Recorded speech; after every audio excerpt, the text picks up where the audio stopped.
supporting Keir Starmer.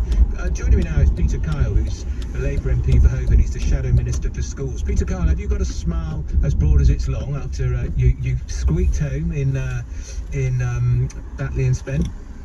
I'm smiling, Andrew, because I get to chat with you. You're very charming. It was a good. You've won. It appeared to be against the odds because one poll suggested you'd lose by a few thousand votes. Was it down a lot, do you think, to your very brave candidate, Kim Leadbeater, or is it down to the popularity of Keir Starmer, or both? We had almost no margin of error in this campaign. It was a very complex campaign because it wasn't just a straight Tory Labour fight. There were 16 candidates in the by-election. There were lots of very local issues being talked about, and then of course George Galloway came in, which was incredibly disruptive, but not disruptive because he had a really powerful vision of the future of Batley and Spen that he wanted to sell. He came into this because he wanted to unseat the leader of the opposition. I mean, get that, somebody coming in to do a by-election who actually wasn't running against the government, he didn't want to become the MP himself. What he wanted to do was just to unseat somebody who wasn't even on the ticket to stand in that community, and he did so by focusing very poisonous messages towards one part of the community.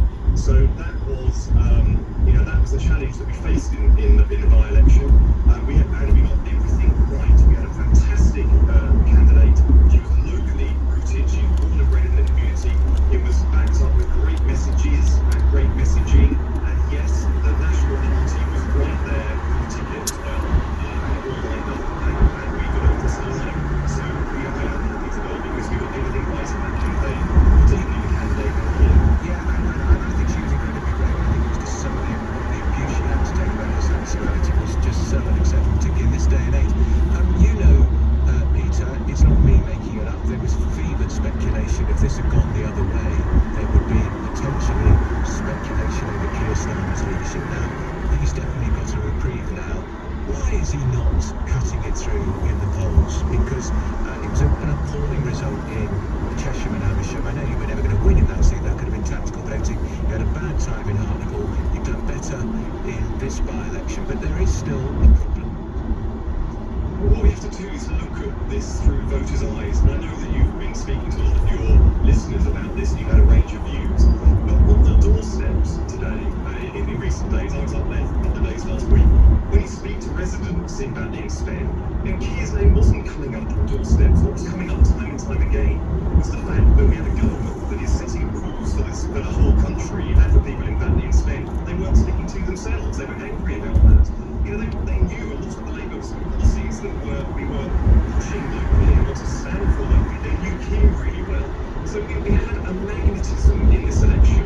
So then suddenly we started talking nationally, and people putting things, pinning things onto the local election that just simply wasn't a facet of it, wasn't a part of it. So if we look at the world through voters' eyes, they're saying something quite different than people nationwide who are trying to sort of use this for different means. Keir was a unifying figure in this election. This is an election that wanted a unifying figure because they've been through so much division in the past. I hope he will be emboldened by this because actually you can see today, he's already talking about the future. We will be outlining a better vision for Britain going forward, and that's what we need to do. We need to come together and unify around a vision for a better Britain. We need to drive this personality politics out of our party. I will be loyal to a better vision for Britain, but I don't want to be loyal to individuals. That's why I'm so excited about Keir, because he is outlining these policies going forward, and I think now we're in the end game of the pandemic, people will be seeing him do so in a much more silent way. You know as well, Peter, that a united party is much more saleable on the doorstep. A disunited party isn't, and it's been interesting to watch some of the, shall we say, supporters of Jeremy Corbyn trooping out on radio and TV today, pointedly not saying they support his leadership. This was a win for the movement, it was a win for the great candidate. They are not saying it's a win for him, even though as leader, he must of course get some of the credit. Have you got a message to those people on the Corbyn wing of the party? Just look at what happened in Batley and Spen. We were so united there. We were united because we were fighting poison in that electorate, and in that election. And in Batley and Spen, we just cared so much about residents who've been put through so much, and we wanted to offer them, a sort of a way forward that was sort of empathetic, in touch with the community, and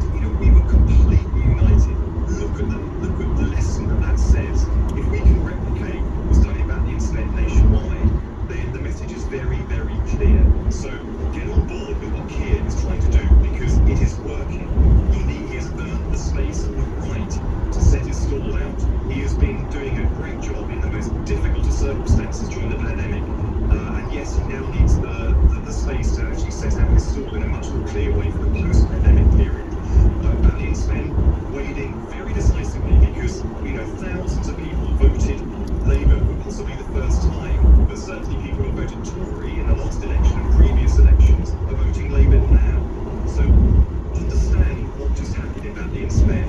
Give Keir the space he needs, and if you can't, you need to think very carefully about the party that you're in. All right, thank you very much for joining us. That's the Shadow Schools Minister, Peter Carr, who's also the Labour MP for Hove and Motorway. But what about that? Gives Keir Starmer the space to get on with his job. That's the clear message. And if you are a Corbynister, isn't it time you got over it? Your man was kicked out after the worst election defeat for 75 years. Isn't it time to get behind Keir Starmer? 0345 6060 973. You're listening to me, Andrew Pearce. It's LBC. It's Friday evening time. It's 6:31. Headlines. Tim Humphrey.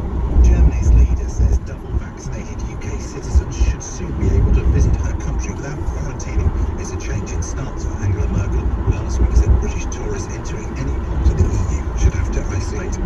Cabinet Minister Michael Gove has announced he and his wife are divorcing after almost 20 years of marriage. In a joint statement with his partner Sarah Vine, a columnist for the Daily Mail, they say they will continue to support their two children and will remain close friends. So Keir Starmer has declared Labour is back after yesterday's Batley and Spen by-election. Kim Leadbeater, the sister of murdered MP Joe Cox, won, but the party's majority was reduced to just over 300 votes. The weather dry in much of the north and Scotland tonight. Some showers in the south and southwest with thunder possible and a low of 12. Leading Britain's conversation at the weekend, David Lammy, This government has proven that it's one more for them and another all for us. Matt Fry, Having intruded in our private lives like never before over the last 16 months, what right does he have now to ask us to respect his? Natasha Devon, Johnson needed to deflect, and Hancock has provided a convenient sacrificial lamb. listen across the weekend live on Global Player. LBC, A corner's got you covered for whatever you eat. Gluten-free to garden paste to plant-based meat. We've even got good news if you like shredded wheat. There's an avocado just for you. With more choice than any other supermarket. There's an avocado just for you. Hey, what about me? I'm a vegetarian. There's an avocado just for you. Geographical restrictions apply. Verification via info@ocadoretail.com. choice of brands, range of products, availability of stock, getting what you need, family decorating, DIY project you've got on. Means having a supplier you can trust. That's why your local Leyland SDM is always well worth a look. With thousands of products for all kinds of professions and projects, plus expert advice on hand, we're open every day. To find what you need, find your local store or shop online at leylandsdm.co.uk. Leyland SDM. The Wi-Fi's down.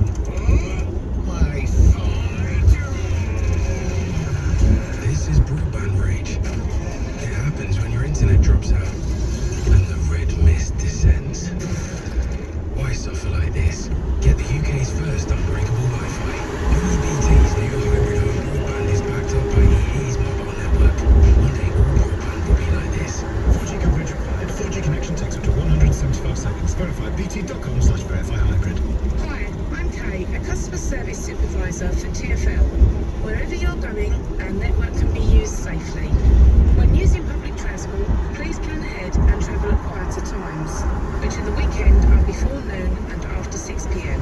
Please continue to wear a face covering at all times unless you are exempt. Download TfL Go, our real-time travel app to plan your journey. We're ready when you are. To the Mayor of London and TfL, every journey matters. Thank you. Thank you very much. Thanks a million. I can't thank you enough. Thank you so much. Thanks, everyone. Thank you. We'd love to personally thank each of you who made Yorkshire Building Society High Street Savings Provider of the Year in the Moneyfacts Consumer Awards 2021. But with over 3,000 colleagues and 2.6 million members across the UK, it may be a bit tricky. So instead, we'll just keep doing what we do best, putting our members first. To find out more, visit ybs.co.uk or search Yorkshire Building Society today. Thank you. If you want to make the most of smart working, then here's a desk that'll work for you. From My Smart Desk. It adjusts to sitting or standing positions at the touch of a button. And now includes built-in USB-C and wireless smartphone charge points. Pre-order with £100 off for just £349, including free delivery from mysmartdesk.co.uk. And make smart working work for you. Andrew Pierce on LBC. Call 0345 6060 973. So we're talking about Labour. They won that by-election, great sense of relief, because there was all sorts of fevered speculation that even Angela Rayner, the party's deputy leader, might be in the market for a leadership challenge against Starmer. He's only been there 15 months, but don't they say in politics people make their mind up about a leader within 100 days? There was two bad by-election results for Labour, a shocker in Hartlepool, which went Tory for only the second time since the war. Labour virtually wiped out in their worst by-election result in Chesham and Amersham last month, where the Liberals knocked out the Tories. But to be fair to Labour, they were never, ever going to do well there, so a lot of their people would have voted tactically. But they've won in Batley and Spen, despite the presence of George Ganway, once a Labour MP, who was there just to try to wreck the Labour Party. So was it a good result? And does it tell you, as Keir Starmer says, Labour's back? Or does it show, as I think, they've still got a mountain to climb? Let's go to Dave, who's calling from Romney Valley in South Wales. Hello. Hello, how are you? Very well, thank you. Good. No, I don't think this was a good result from Labour. I mean, what is Labour these days? I mean, there isn't a one party, it's a number of parties campaigning under the same Labour. There's Wesley for start there, National Labour, Corbyn's one, National Labour, and every faction, it's a home for every faction that comes down a little more complete. So how did Why not just unite that? It's never going to do anything. And Dave, how does Keir Starmer as leader unite that party? When he has to put out his plans in detail and then say to the Labour Party grassroots, not the pushing egos and things like that. Go to the front part and say, if you don't support him, get out of the party. You don't want him. Why the supporters pull you out? Well, and of course, as you know, Jeremy Corbyn is back in the party, but he's not been readmitted to the parliamentary party by Jeremy Corbyn. Do you think he should get him back in to try and unite the party, or keep him out? I think you should take him out. I mean, lock, stock and barrel. Him, Abbott, MacDonald, all of them out. All right. And Dave, tell me, are you a long-standing Labour voter? I'm Or a were you? generation Labour voter, because that's where Labour Party is picking up. Yeah. Is there are people like me. My grandparents voted Labour, my parents voted Labour, I voted Labour. Right up until the last general election. How interesting. Dave, well, that's a great call. Thank you for that. That's Dave in Romney Valley in South Wales. Very, very critical of Labour in the current form. Well, what has Labour got to do to start winning the support of the public? I'm going to talk now to Ellie May O'Hagan, who's director of the Centre for Labour and Social Studies think tank. She joins us. Ellie May, they've won this by-election. It's a very small step, in my view, on the way to the Downing Street and a return to power. We don't, even Keir Starmer supporters say we don't really know what the Labour Party is going to do or what it stands for under Starmer. What do you think it's got to do? Well, obviously, there's a lot of good things to take from this by-election. I think Kim Leadbeater is a fantastic candidate, and it was really difficult terrain for them, and they did win the seat. And nobody counts the votes, in sort of a year's time. It'll just be a Labour seat, and that's that. So that is fantastic, and I wouldn't want to take that away. But I think that your caller made a lot of important points in what he said. What I thought he was saying is that people don't really know what Labour stands for, and what Keir Starmer needs to do now as a leader is actually explain what his vision for the country is, and make it clear what Britain would look like if it was governed by Labour. And I think one of the problems that Kim Leadbeater faced in Batley and Spen was that there weren't really answers to any of those questions from the leadership. And so she had to sort of go out there as a community candidate, and Keir Starmer had to take a back seat to really sort of cope with that void, if you like. So I think that, there's not long really until the next election. There may even be an early election. So I think really now Keir Starmer and the people around him need to sit down and basically just try and answer the question of what do we stand for? What would Britain look like if we were in government? And how do we explain that in a way that's simple and easy to understand and quick for the majority of people in this country? And are you also saying, Ellie Mae, you don't know what the vision is? I don't like being critical of the Labour Party, but honestly, at this point, no, I'm not really sure what the vision is. And I think, at class we do a lot of research about people's attitudes, and I think one thing that I have come to learn is that it's more important in politics to be clear and decisive than it is to be left-wing or right-wing. And I think it's always the case that clear and decisive leaders tend to do well, I think, of the right and of the left, or of the centre. Everybody understood what Blair stood for, and everybody understood what Trump stood for. Very different things, but it was very clear what they stood for. And I think it's really that clarity that we need to see now from Labour, and the decisiveness about this is what we'll do when we're in government, so that people will know what they're voting for. Well, Class is an important think tank in the structure of the Labour Party. What would you be hoping Starmer may do next? What policies has he got to get to grips with? Well, I think at this point in the election cycle, I'm less interested in policies as I am interested in the sort of the big picture. Right. So at the moment at Class, we're looking at how to unite Labour's coalition of voters, how to communicate well that it doesn't matter what race or religion you are, that most people have the same interests because they send their children to the same schools, they walk on the same high streets, they're employed by the same people. And how do we bring everybody together around what matters to them, as opposed to allowing them to be divided? And I actually thought this by-election was a good example of people being able to come together. But really, Labour needs to now kind of add nuts and bolts onto that and expand it to the rest of the country. So really, that's what I would like to see: less policies and more talking about people's shared interests and how we can bring people together around the things that matter to them. And are you confident Keir Starmer is the right person and has the right team to do that? I think he's had a bumpy start, but I think, it's not up to me, I think, to sort of decree whether somebody should be Labour leader or not. That's a decision that's collectively made by the Labour membership.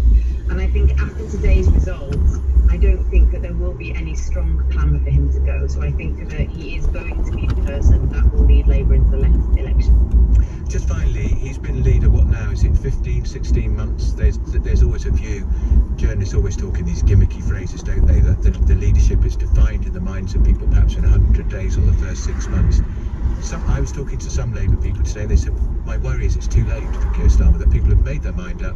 He's not very charismatic, we don't know what he stands for, he's a bit boring. And then you look at Boris Johnson, for all his faults, he's got that boosterism, that sense of energy, that sense of enthusiasm, and he definitely has a charisma. It may turn some people off.